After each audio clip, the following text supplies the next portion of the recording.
على رسوله الكريم وعلى آله وصحبه أجمعين ومن تبعهم بإحسان إلى يوم الدين وبعد. قال الله تعالى: أعوذ بالله من الشيطان الرجيم بسم الله الرحمن الرحيم. إذا زلزلت الأرض زلزالها وأخرجت الأرض أثقالها وقال الإنسان ما لها يومئذ تحدث أخبارها بأن ربك أوحى لها. محترم حاضرین، سامعین، اللہ تعالیٰ کی ہم حمد اور ثنا بیان کرتے ہیں کہ اس نے ہمیں ایک سنہری موقع عطا کیا کہ ہم ایک ساتھ بیٹھ کر کے اللہ اس کے رسول کی باتیں سنیں اور ہم جو اسلام اور ایمان کے جو احکام ہیں، جو اوامر ہیں، ان کو ہم سمجھیں. بلا شبہ ہمارا پختہ ایمان اور عقیدہ ہے کہ ہم اسلام والے ہیں، ہم مسلمان ہیں، ہم موحد ہیں، اور ہمارا یہ عقیدہ ہے کہ کل من علیہ فان ویبقى وجہ ربک ذو الجلال والاکرام، کہ ہر وہ چیزیں جو اس روئے زمین پر ہیں ایک نہ ایک دن ختم اور فنا ہو جانے والی ہے. صرف اور صرف اللہ تعالیٰ کی ذات باقی رہنے والی ہے. جب ہمارا ایمان یہ ہو گیا تو اللہ تعالیٰ چونکہ اسی آخرت کے دن کے لیے وقتاً فوقتاً اس دنیا کے اندر لوگوں کو بسایا، مختلف علاقوں میں ان کی رشد و ہدایت کے لیے مختلف انبیاء و کرام کو بھیجا، اور مقصد ایک تھا، اور بنیادی مقصد یہ تھا کہ لوگوں کے دلوں کے اندر اللہ تعالیٰ کے تئیں وحدانیت آ جائے، اللہ تعالیٰ کے تئیں اور اللہ کے متعلق ایمان آ جائے. بلا شبہ ہم ایمان لاتے ہیں اللہ تعالیٰ پر، اس کے رسول پر، اور اللہ تعالیٰ نے دیگر جو قومیں تھیں ان سے بھی اللہ تعالیٰ کا یہی مطالبہ تھا کہ تم اللہ تعالیٰ پر ایمان لاؤ. تو ہم اللہ تعالیٰ پر ایمان لاتے ہیں. آخر ہم ایمان کیوں لے آئیں؟ سورہ ملک کے اندر اللہ تعالیٰ نے فرمایا: الذی خلق الموت والحیات لیبلوکم ایکم احسن عملا. ایمان لانے کا مقصد کیا ہے؟ کہ اس نے موت اور حیات کو پیدا اس لیے کیا تاکہ وہ آپ کو اور ہم کو آزمائیں کہ ہم میں سے کون عمل کے اعتبار سے بہتر ہے. تو جب ہم کو اللہ تعالیٰ اس دنیا کے اندر آزمائے گا اور ہمارے عمل کو دیکھے گا، اور اسی عمل کی اساس پر اور اسی عمل کی بنیاد پر اللہ تعالیٰ ہمیں آخرت کے دن یعنی قیامت کے دن ہمارا حساب و کتاب کرے گا. جس طور پر اور جس طریقے پر اور جس اعتبار سے ہمارا ایمان ہوگا، ہمارے اعمال ہوں گے، ہمارے کارنامے ہوں گے، اسی اعتبار سے اللہ تعالیٰ ہمیں جزا و سزا دے گا. تو ہم ایمان لاتے ہیں اللہ اس کے رسول پر. ایمان کہتے کس کو ہیں؟ ہم ایمان تو لائیں، لیکن کس طور پر ایمان لائیں؟ ایمان کی تعریف کیا ہے؟ ایمان کی حقیقت کیا ہے؟ پوری دنیا والوں سے اللہ تعالیٰ کا مطالبہ ہے کہ اللہ کے بنی نوع انسان وہ ہم پر ایمان لے آئیں. پہلے بھی مطالبہ تھا، آج بھی مطالبہ ہے، اور بعد میں بھی مطالبہ رہے گا کہ ساری انسانیت ہم پر ایمان لے آئے. آخر ایمان کہتے کس کو ہیں؟ اہل علم نے اس کی جو تعریف بیان کی ہے وہ تعریف یہ ہے کہ الاقرار باللسان والتصدیق بالجنان والعمل بالجوارح. 3 چیزوں کے مجموعے کا نام ایمان ہے. زبان سے سب سے پہلے ہم اقرار کریں کہ اللہ تعالیٰ ہے، اللہ تعالیٰ ایک ہے، اور اس کے رسول ہیں محمد صلی اللہ علیہ وسلم. اور دوسری جو چیز ہے وہ ہے ہم اپنے دل سے بھی اس چیز کو مانیں. ہم زبانی طور پر صرف نہیں کہیں کہ لا الہ الا اللہ محمد رسول اللہ، نعرہ تکبیر ہم چوک پر چوراہوں پر ہم چیختے رہیں اور چلاتے رہیں اور یہ کہتے رہیں کہ ہمارا نعرہ یہ ہے کہ اللہ اکبر لا الہ الا اللہ محمد رسول اللہ. صرف اس سے مطلب پورا ہونے والا نہیں ہے. مطلب کس سے پورا ہوگا؟ جب ہم لا الہ الا اللہ کے جو صحیح معنوں میں جو تقاضے ہیں اس کو پورا کریں گے، اور اس کے ساتھ ساتھ زبان سے اقرار کرنے کے ساتھ ساتھ وہ تصدیق بالجنان، ہم دل سے، بعض علم میں دوسرا جو لفظ اختیار کیا ہے التصدیق بالقلب، التصدیق بالقلب او التصدیق بالجنان، کہ ہم دل سے تصدیق کریں، ہم سچ مانیں، دلی طور پر ہمارے اندر پختہ اعتقاد ہونا چاہیے کہ ہم اللہ تعالیٰ پر ایمان لاتے ہیں، اندر سے بھی اور باہر سے بھی، دوسری چیز ہے۔ اور تیسری چیز ہے جب ہم زبان سے اقرار کر لیے اور دل سے ہم نے تصدیق کر لیا کہ اللہ تعالیٰ اس دنیا کے اندر ہے اور اللہ تعالیٰ خالق ہے، اللہ تعالیٰ مالک ہے، اللہ تعالیٰ کرتا دھرتا ہے اس کائنات کا، تو والعمل بالجوارح، جو اللہ تعالیٰ نے جو احکام نازل کیے ہیں اور جو اللہ تعالیٰ نے جو قوانین مرتب کیے ہیں زندگی جینے کے لیے، آخرت کو سنوارنے کے لیے، والعمل بالجوارح، تقاضا یہ ہے کہ ہم اپنے جسمانی اعضاء کے ذریعے ہم اللہ تعالیٰ کی عبادت کریں اور ہم عمل کریں۔ جب ہمارا یہ ایمان ہو گیا تو یہ بھی ایمان ہونا چاہیے کہ وَمَن يَبْتَغِي غَيْرَ الْإِسْلَامِ دِينًا فَلَن يُقْبَلَ مِنْهُ وَهُوَ فِي الْآخِرَةِ مِنَ الْخَاسِرِينَ، ہمارا یہ اعتقاد ہونا چاہیے کہ ہم ایمان والے ہیں، ہم ایمان پر رہ کر ہی مریں گے اور جئیں گے، ایمان اگر ہمارا نہیں ہے تو ہماری نجات ممکن نہیں ہے۔ فرمایا اللہ تعالیٰ نے کہ جو شخص اللہ تعالیٰ کے دین کے علاوہ کوئی اور دین حیثیت مذہب کے اختیار کرے گا اور مانے گا تو اللہ تعالیٰ اس کو ہرگز قبول نہیں کرے گا، اور اگر کوئی شخص اسلام کو چھوڑ کر کے کسی اور دین پر عمل کرتا ہے، کسی اور دین پر عمل کرتے ہوئے زندگی گزارتا ہے، تو آخرت اس کی سنورنے والی نہیں ہے اور آخرت میں وہ نقصان ہی نقصان اٹھانے والے میں ہوگا۔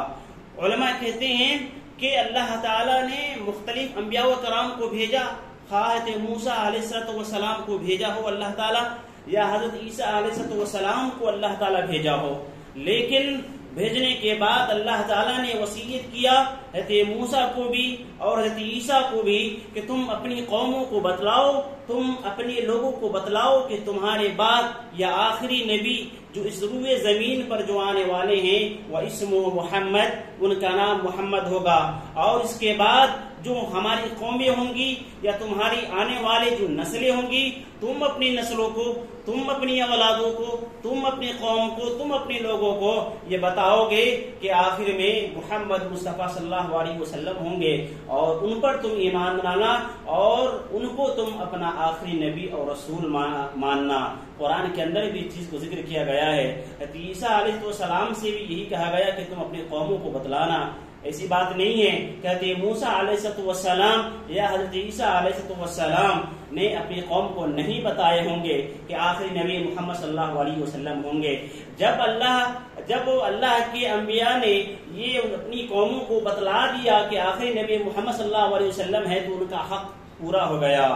اور جو آیت کے اندر جو کہا گیا کہ وَلِتَكُونُوا عَلَى النَّاسِ وَلِتَكُونُوا شُهَدَاءَ عَلَى النَّاسِ وَلِتَكُونُوا شُهَدَاءَ عَلَى النَّاسِ وَيَكُونَ الرَّسُولُ عَلَيْكُمْ شَهِيدًا، اس آیت کا مطلب ہی یہی ہے کہ ہم قیامت کے دن ان انبیاء کرام کو گواہ کے طور پر پیش کریں گے کہ کیا تم نے ہماری بات کو، ہمارے احکام کو یا ہمارے فرامین کو تم نے اپنی قوموں تک پہنچایا یا نہیں پہنچایا، تو وہ گواہی دیں گے کہ ہم نے تمہاری بات کو پہنچایا لوگوں تک۔ ایک یہودی آتے ہیں ایک صحابی کے پاس اور کہتے ہیں کہ جب یہ آیت نازل ہوئی الیوم اکملت لکم دینکم واتممت علیکم نعمتی ورضیت لکم الاسلام دینا، یہ بہت عظیم آیت تھی، بہت بڑی آیت تھی۔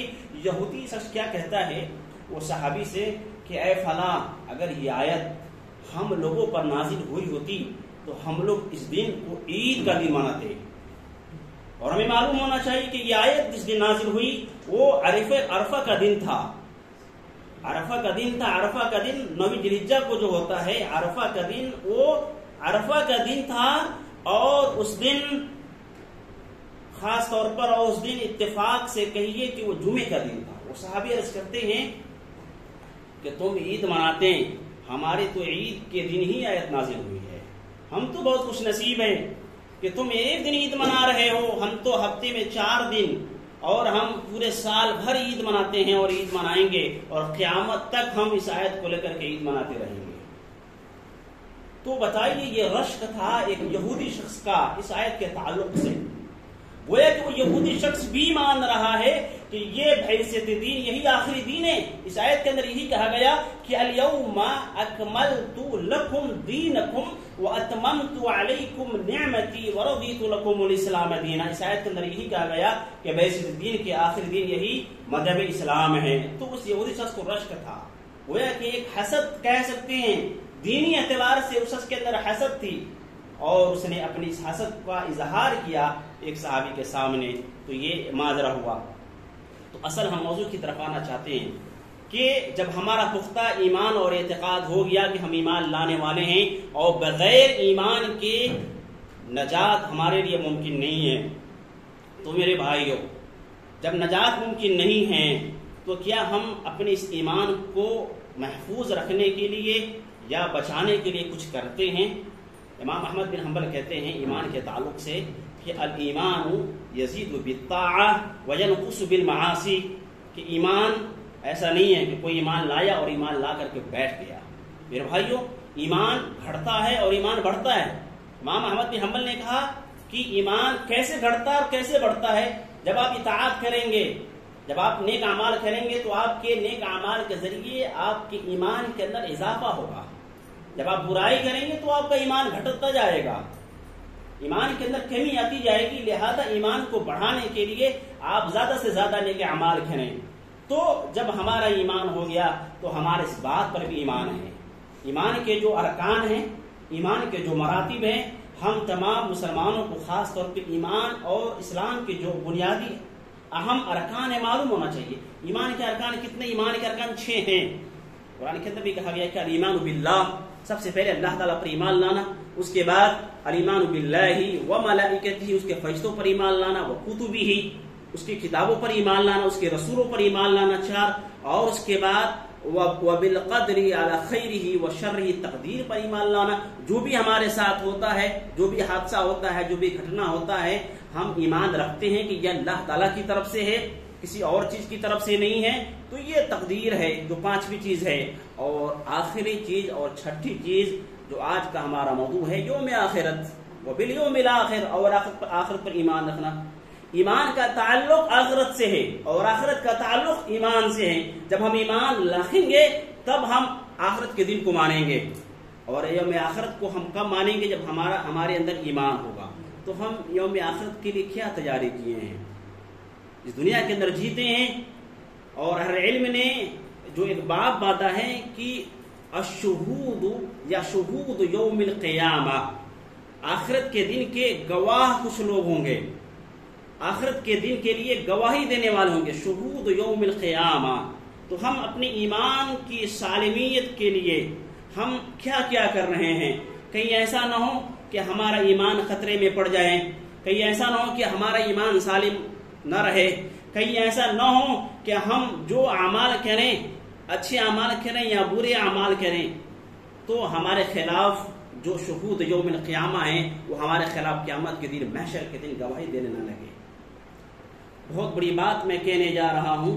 تقریباً 4 بنیادی چیزیں ہیں اس تعلق سے کہ قیامت کے دن جب محشر کا دن ہوگا، جب حشر کا دن ہوگا، جب ہم ایمان والے وہاں پر ہوں گے اور غیر ایمان والے بھی ہوں گے. ایسا نہیں ہے کہ ہم ایمان والے ہیں تو ہمارے خلاف سوال نہیں کیے جائیں گے. ہم ایمان والے حشر کے دن، محشر کے دن ہم ایمان والوں سے پوچھ گچھ نہیں ہوگا، یا ہمارے خلاف جو گواہی دینے والے ہیں وہ گواہی نہیں دیں گے. ایسا نہیں ہو سکتا ہے. سب ایک زمرے میں ہم ہوں گے، سب ایک پلڑے میں ہوں گے ہم. سب سے پہلی چیز جو میں نے پہلی آیت پڑھی تھی، وَلِتَكُونُوا شُهَدَاءَ عَلَى النَّاسِ وَيَكُونَ الرَّسُولُ عَلَيْكُمْ شَهِيدًا. سب سے پہلے جو ہمارے خلاف گواہی دیں گے وہ ہمارے رسول ہوں گے، اور دیگر اقوام کے بھی رسول ہوں گے. ہمارے رسول محمد صلی اللہ علیہ وسلم ہیں، ہمارے خلاف اللہ کے رسول گواہی دیں گے. ہم ان کی امتی ہیں، اور دوسری امتیاں جو خواہ عیسیٰ علیہ السلام کی امتی ہوں یا موسیٰ علیہ السلام کی امتی ہوں یا داؤد علیہ السلام کی امتی ہوں یا ابراہیم علیہ السلام یا اسحاق یا دیگر انبیاء کرام کی امتی ہوں، سب انبیاء اپنی امتی کے خلاف گواہ ہوں گے۔ محشر کے دن، حشر کے دن اگر لوگ برے ہوں گے تو گواہ دیں گے کہ ہم نے ان کو بتلایا تھا، ہم نے اے اللہ تمہاری وحدانیت کے تعلق سے ان کو بار بار یاد دلایا تھا، لیکن یہ تمہاری بات نہیں مانی۔ تو سب سے پہلے جو گواہ ہوں گے وہ انبیاء و رسول ہوں گے، اور دوسرے جو گواہ ہوں گے وہ ہوں گے وَتَشْهَدُ يَوْمَئِذٍ أَلْسِنَتُهُمْ وَتَشْهَدُ يَوْمَئِذٍ أَلْسِنَتُهُمْ وَأَيْدِيهِمْ وَأَرْجُلُهُمْ بِمَا كَانُوا يَعْمَلُونَ۔ جو ہمارے پیر ہیں، جو ہمارے اعضاء ہیں، جو ہمارے ہاتھ ہیں، جو ہماری زبانیں ہیں، یہ ہمارے خلاف گواہی دیں گے اس دن۔ اور پوچھا گیا، یہ کسی نے سوال کیا کہ یہ کیسے گواہی دے سکتے ہیں؟ یہ تو انسان کے اختیار میں ہوتا ہے، ہاتھ، زبان، ناک، کان، یہاں تک کہ حدیثوں کے اندر آیا کہ چمڑے تک گواہی دیں گے۔ سوال کیا گیا کہ تو انسان کے اختیار میں ہے، انسان کے بس میں ہے، یہ کیسے گواہی دیں گے انسان کے خلاف؟ تو قرآن کے اندر کہا گیا کہ سنو کہ اللہ تعالی کو اختیار ہوگا، اور سورۃ زلزال کے اندر کہا گیا کہ بِأَنَّ رَبَّكَ أَوْحَىٰ لَهَا، بِأَنَّ رَبَّكَ أَوْحَىٰ لَهَا، کہ اس طور پر گواہی دیں گے کہ اللہ تعالیٰ نے اس کو طاقت دیا ہوگا، اس کو حکم دیا ہوگا۔ اوحیٰ، ایحان کا مطلب ہوتا ہے وحی کرنا، یہ نہیں بلکہ حکم دینا، تو اللہ تعالیٰ اس کو حکم دیا ہوگا، تو اللہ تعالیٰ کے حکم سے وہ ہمارے خلاف گواہی دیں گے۔ ہم نے کسی کے خلاف زبان چلائی ہوگی، بلا وجہ گالی دیا ہوگا، ہم نے کسی کو برا بھلا کہا ہوگا، ہمارے کان غلط چیزیں سنے ہوں گے، یا ہمارے پیر غلط چیزوں کی طرف قدم بڑھائے ہوں گے، تو یہ ہمارے خلاف گواہی دیں گے۔ اسی طریقے سے یہ زمین جو ہے، یہ اذا زلزلت الارض زلزالها واخرجت الارض اثقالها وقال الانسان ما لها يومئذ تحدث اخبارها۔ اس زمین کے بارے میں کہا گیا کہ جس دن یہ زمین اپنی خبروں کو یہ بیان کرے گی۔ علامہ ابن کثیر کہتے ہیں کہ اخبارہا یہاں خبر سے کیا مراد ہے، اور علامہ قرطبی بھی یہی کہتے ہیں کہ یہاں جو اخبارہا خبر سے مراد ہے طاعت، اطاعت، عمل۔ عمل کیسا رہا، عمل اچھا رہا یا برا رہا، آپ نے کیسا عمل کیا؟ علامہ ابن کثیر نے کہا اپنی تفسیر کی کتاب تفسیر ابن کثیر کے اندر یومئذ تحدث اخبارہا، اخبار کی تفسیر بیان کرتے ہوئے کہتے ہیں۔ اور دوسرے جو مفسرین ہیں وہ کیا بیان کرتے ہیں کہ زمین جو ہے، زمین کے اندر جو مردے مدفون ہوں گے وہ مردے زمین سے اٹھ کھڑے ہوں گے۔